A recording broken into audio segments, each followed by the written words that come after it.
guys. Meron ako dito ewan ko paano ba ito, yung parang tawag nito, marinated na fish. Kayo na bahala mag-translate. And first time ko pa ito matikman ngayon, today. And I want you to see and to hear my honest review. Kasi namimiss ko talaga yung isda. And I'm thinking ang lasa nito is bagoong. Kasi marinated daw. Hindi ko pa, kaya nga titikman ko. Oh. Parang sardinas yung amoy niya. Baka sardinas to. Baka hindi to bagoong.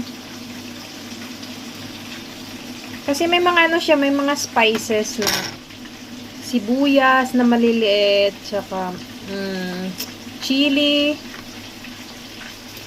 Kasi baka hindi ko magustuhan. Para kasi siyang hilaw. Napaka-fresh. Parang nakakatakot naman. Pero parang nakakatakot.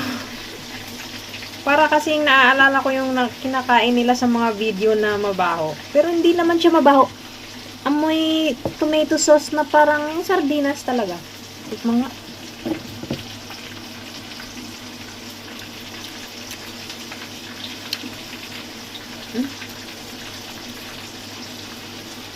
Ano lang siya? Maalat. More on maalat. A little bit sweet. And that's it. Wala na siyang ibang special na lasa.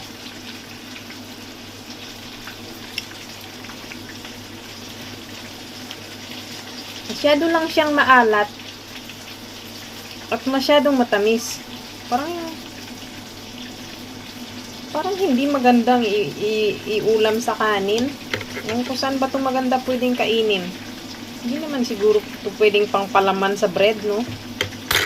Palaman dito.